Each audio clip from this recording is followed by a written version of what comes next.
So this is a very educational video by Millie T. I'll put a link to her channel in the description below. Let's dive right in. So I almost lost my nose from cosmetic surgery. Let's dive into this one. Almost lost my nose in the process. I am finally telling this story. I have wanted to film this video for so long. I don't know why I didn't. I think I was probably embarrassed more than anything because it's quite bad. If there is one cosmetic procedure I would not recommend, it's the Fox Eye lift, especially speaking from my own experiences. I went through hell. So this was back in 2021, I want to say. Thing is, I didn't just get a Fox Eye lift. I lifted my entire face, basically. So I hope she didn't get it based on my videos. I have a lot of videos on the Fox Eye lift. I do this procedure. I have videos on it. And unfortunately, she was embarrassed by it. That's so common. Don't be. This is a common happening. And I'm just so glad she's talking about this. But embarrassment is what stops people from sharing, but we need to share. That's how we learn. So thank you. I'm going to show you pictures and videos along the way, and it's just not good. So this was back in 2021, I think. I was scrolling through TikTok and I kept coming across the Fox Eye lift, and I kept seeing it, and apparently it was what all the celebrities had, like Bella Hadid. I think that might be it. No, it was one of those. Bella Hadid definitely was the one. When Bella Hadid got it, or when people started analyzing her brow, maybe it was surgical brow lift, people were coming into my clinic in droves because they wanted that high arched lateral brow. She certainly was the one. Procedures that apparently every celebrity had done, but they just hadn't admitted it, which I'm starting to think is a bit of a scam now. So before booking it, I researched the procedure and I'm like, you know what, I'm gonna go for it. Also, I was in the midst of filming a glow up video on my YouTube channel, and I was like, this will be a great treatment to add to it. I'm gonna put the clips of me getting it done from that video in this video, but I filmed that video, got the Fox Eye lift. I thought everything was fine and dandy, ended the video, but it was the aftermath where it really hit me and where it went wrong and it got infected. It gets quite disturbing, actually. If you don't know what they do for a Fox Eye lift, they'll go in with a thread here and it'll come out here and they will pull it so your eye goes like this. The thread that they use. So that's a barb thread. You can use them with smooth threads, but you're not going to get that jacked up look. I usually use a barb, even what we call molded threads, but she's right at the edge of the eye. We lift it up. There's different vectors you can use. And in fact, you can come from the hairline too. There's so many different ways. She talked about infection. The #1 cause of infection with thread lifts, and this is from around the world. When I'm on conferences, I'm up on stage and we're polling people in the audience. It's dogs licking your face after the procedure. Infection's rare, but it can happen. In my opinion, this is a sterile technique procedure. There's clean technique, which means you don't prep and drape in a sterile manner.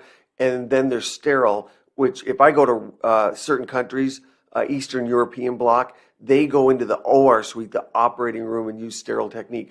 It's a in between clean and sterile, but you have to be very careful because you're putting an implant in there, the thread. That they use is similar to eyebrow threading threads. I don't know if it actually is, but that's what it felt like was underneath my skin when I was getting it done. And it was just, the feeling, it was just so disturbing and horrible. To be honest, I'd be lying if I said I did hours of research. A lot of you guys know me and know how I am by now. I just don't do research and I just go for it. I personally like to call it living in the moment and being spontaneous and a free spirit, but others would call it being dumb, stupid, and irresponsible. I can see both sides.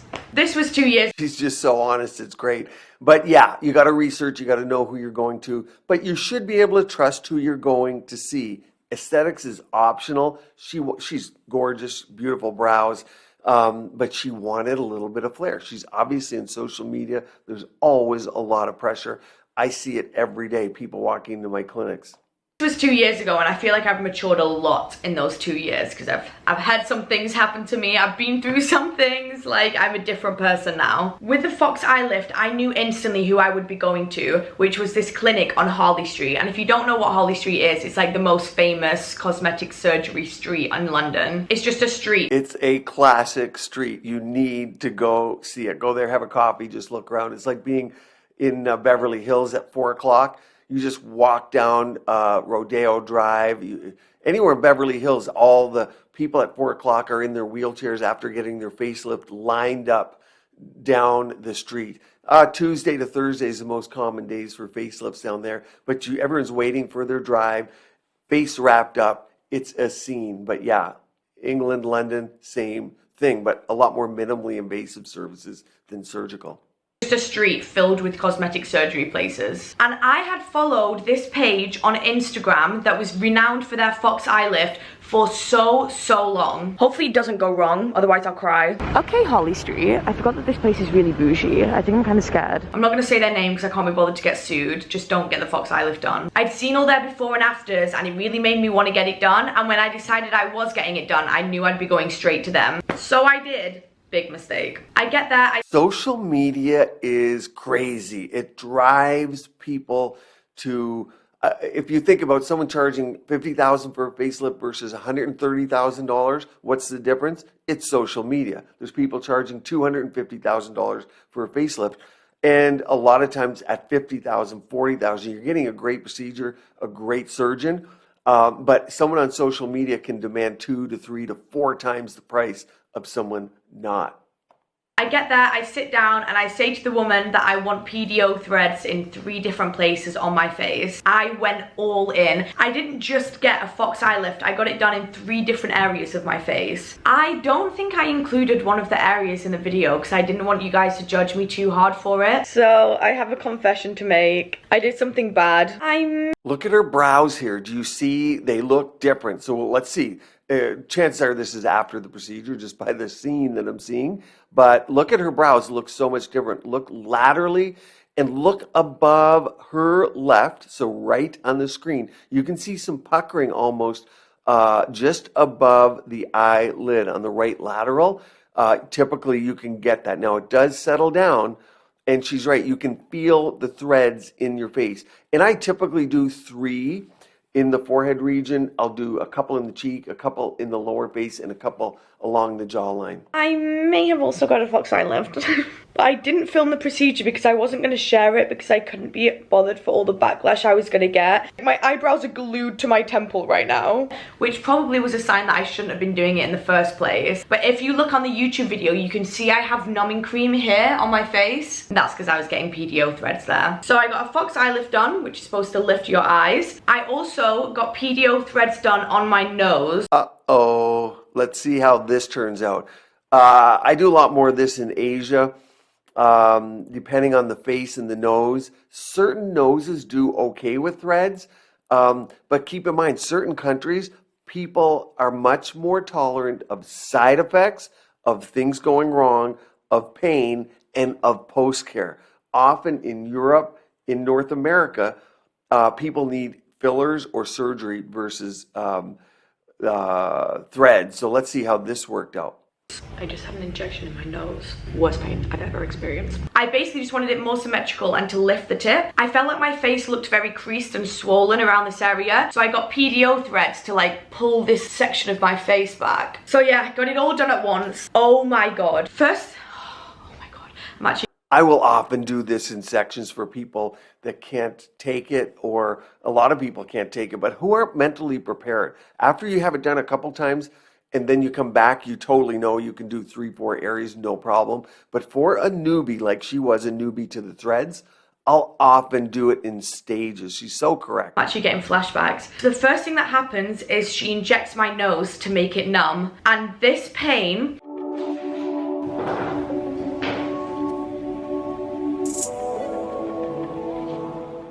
Guys, when I say I have a high pain tolerance, I have a very, very high pain tolerance. Lip filler, I'd rate the pain 2 out of 10.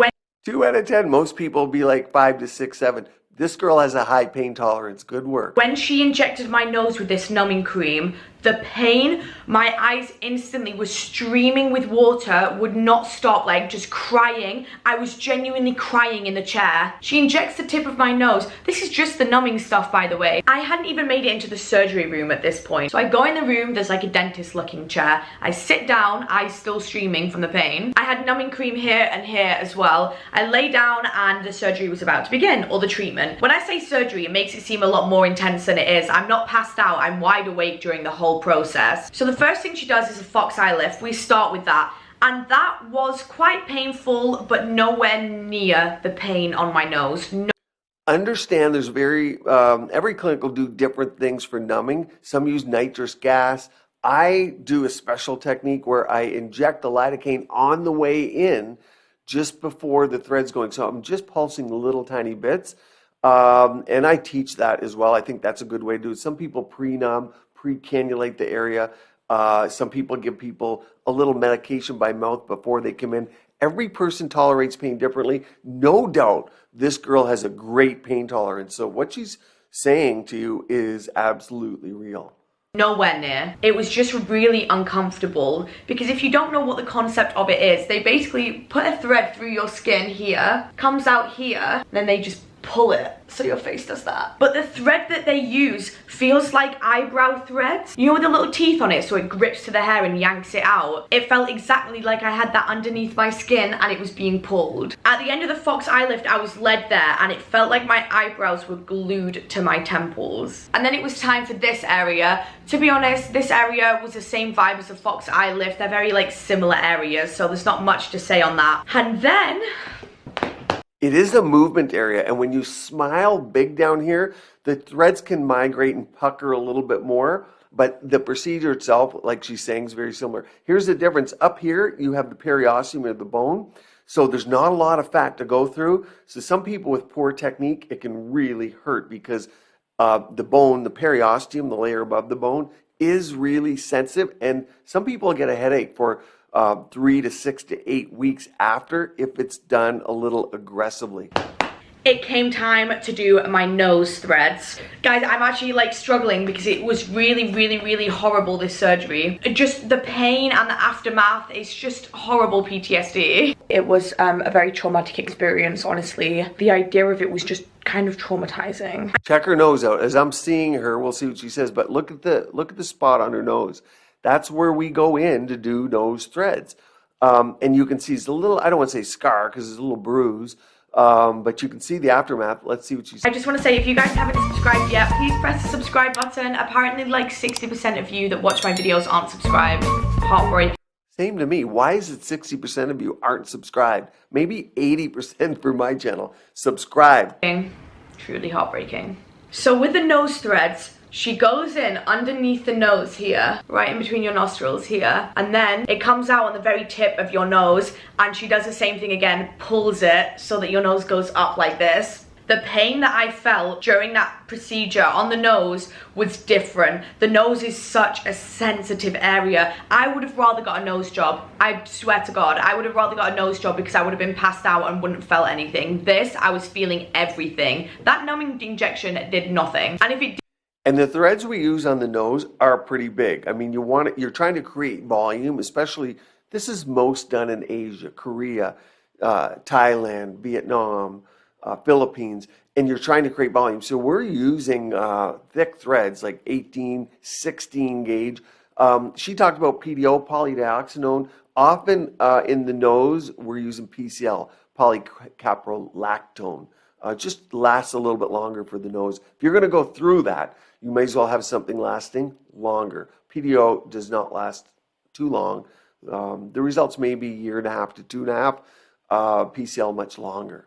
If it did do something and make me numb, I would have died without the numbing injection or passed out. And when she pulls the thread out, she then cuts it so that you can't see the thread, or at least you're not supposed to see the thread. Now this is completely my fault because basically I didn't intend on getting all 3 areas done until last minute. I thought I was just getting the Fox eye lift, and I think that was about £600 by itself, so I didn't really do the calculations properly. I thought that the Fox eye lift would be way more expensive than the other areas, but that's where I just presumed and didn't double check. That is a crazy amount of money to pay for what I got done because the results did absolutely fuck all. It's not even permanent changes. It literally lasts for like a year tops. One thing though, the nose threads and Fox eye lift, I can't tell if it's made that much of a difference once it's healed. I feel like it's not really done anything. And you have to have the right candidate for the nose and the right expectations. Obviously, I'm not going to comment on who she went to see, but the consult is absolutely key. Threads are great in the nose in the right candidate, and they're great to build and narrow the nose. Again,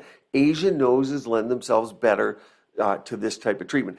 With the Fox eye, I like it. I do a fair bit of it, but I also turn away a lot of people because their expectations are wrong or their tissues are too tight.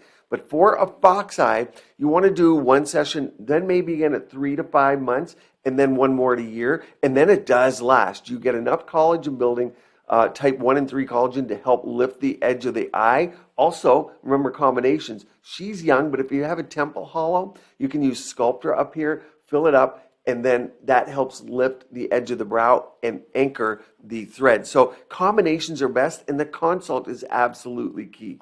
I spent so much money on that as well, like a disgusting amount of money. I did not realise it was that expensive until it was too late. So I leave the clinic, I look at myself in the mirror, or I'm filming for my YouTube video, and I look at myself and I cannot believe the scenes. I look hideous. Obviously it takes a bit to heal before it goes down to like the final results, but it just wasn't a look. Like, it really wasn't. Someone commented and said that I look like a blonde Michael Jackson. It is accurate. Maybe she says accurate, but people are mean. They comment all the time. Not even be mad. With the fox eye lift, I regret getting that because I didn't like the results, and also the results lasted about 2 months before it went down to absolutely nothing. As for the cheeks, barely noticed a difference in that at all. The fox eye lift had healed fine, which I was so lucky about, by the way, because people have awful experiences getting a fox eye lift. Like, it gets... So she's obviously very young, looks great to begin with. When you look that good, you're not going to see a lot of difference. There's not much laxity in the tissue. Remember, you got a barbed thread. You're trying to lift the face up. If you try and lift a face and there's no laxity, then you're not going to be very successful, because the power of those little barbs aren't going to help skin that looks so good. Now, you also don't want too much laxity, because where's the skin going? So who you pick, who you inject, who you treat, the consult is very important. The depths that you place it and the type of threads. So yeah, 2 to 3 out of 10 patients that come see me, I would treat. 7 out of 10, I turn away because they're not good candidates. But this works well. You just have to have those parameters set. Now there's 2 videos I want you to watch. Number 1 is how to calculate your face shape. That's what I do every day in clinic to determine what I'm going to do for my patients. And the one below, how to make your own under eye cream. Stay tuned here. Keep your skin and body beautiful, healthy, and vibrant.